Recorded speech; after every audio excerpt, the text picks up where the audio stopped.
He didn't know that stopping his car that morning would change his entire life, that he didn't know that helping a stranger, a woman he thought he'd never see again, would cost him his job, his pride, and everything he'd worked for. But he also didn't know that the woman he helped owned the company that had just fired him. It all began on a cold Monday morning. The kind where the sky is gray, your coffee's cold before you even drink it, and the weight of responsibility feels heavier than usual. Daniel Hayes, a single dad of a 6-year-old girl named Lily, rushed out the door balancing a lunchbox, a backpack, and a fading sense of hope.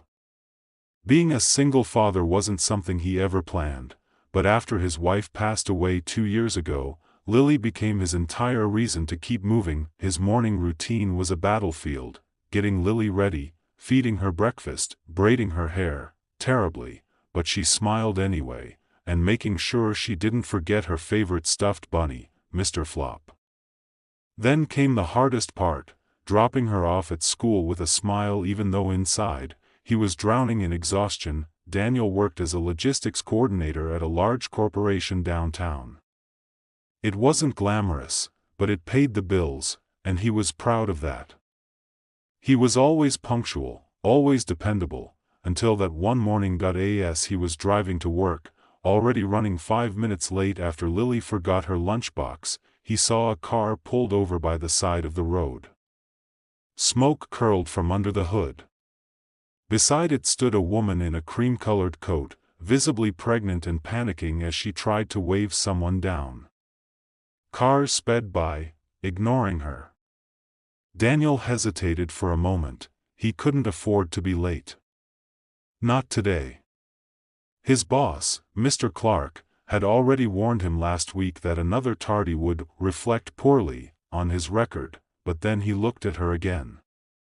She looked terrified. And he thought of Lily. What if that was her one day, needing help, and everyone just drove by? He pulled over. The woman, around 30, was breathing heavily, clutching her stomach. "I think I'm having contractions," she whispered. Without a second thought, Daniel helped her into his car. "Hold on, ma'am. I'll get you to the hospital." Traffic was brutal.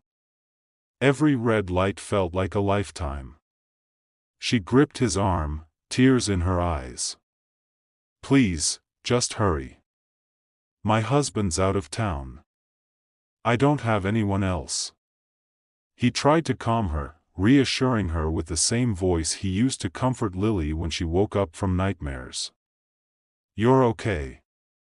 Just breathe. I've got you." By the time he got her to the hospital, she was sobbing, but safe. The nurses rushed her in, and Daniel stood there in the hallway, his shirt stained with her tears, his heart pounding. He never even got her name. He just whispered a quick prayer for her and ran back to his car. By the time he reached the office, he was an hour late. Clark didn't even let him explain. "You're late again, Hayes. I told you what would happen." "Sir, there was a woman on the road. She was pregnant, she needed help. I don't care. You're an employee, not a hero. Pack your things." Daniel stood there, speechless. His throat tightened. "Please. I have a daughter. You should have thought of that before playing Good Samaritan." He was fired on the spot. That night, Daniel sat on the floor of his small apartment while Lily colored beside him.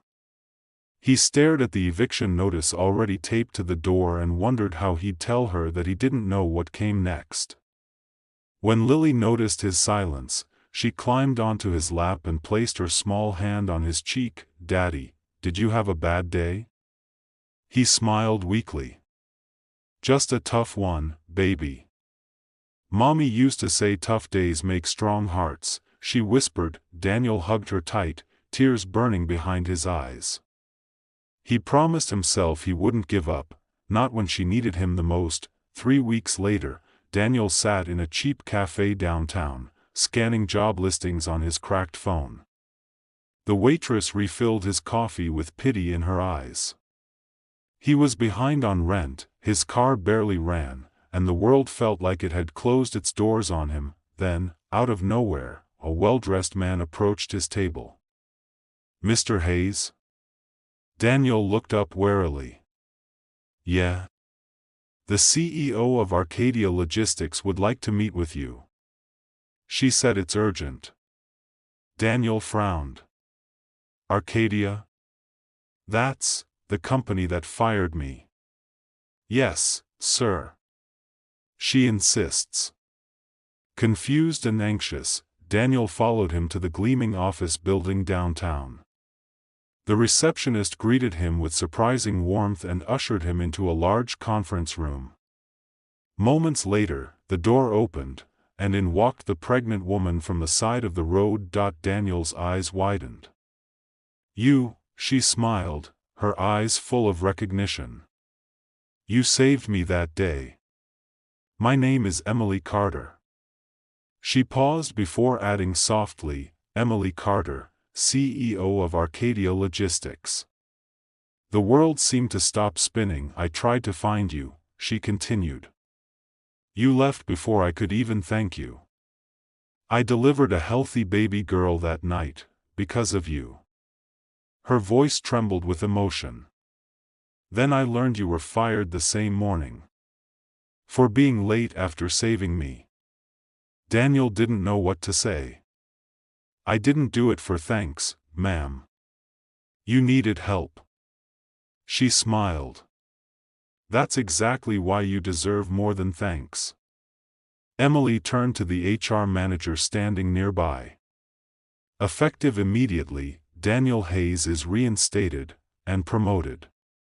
Head of Operations." Daniel blinked, stunned. "Ma'am, I don't understand. You risked your job for a stranger. That's the kind of integrity this company needs at its heart." He couldn't hold it anymore. His eyes welled up as he tried to speak. "Thank you. You don't know what this means for me and my daughter." Emily smiled warmly. "I think I do. Because people like you remind me that goodness still exists. And I want my daughter to grow up in a world built by people like you."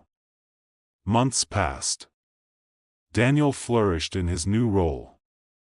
Lily would visit his new office, running down the hallways calling him Mr. Boss Man, and every time Emily saw them together, she'd smile knowingly. Life had turned full circle, from loss to purpose, from despair to grace, all because one man chose to stop when everyone else drove past. And as Daniel stood by his office window one evening, watching the city lights shimmer below, he whispered to himself, "Sometimes, helping someone else is how you save yourself." Because in the end, it wasn't just about getting his job back. That it was about finding hope again, proof that kindness has a way of coming home.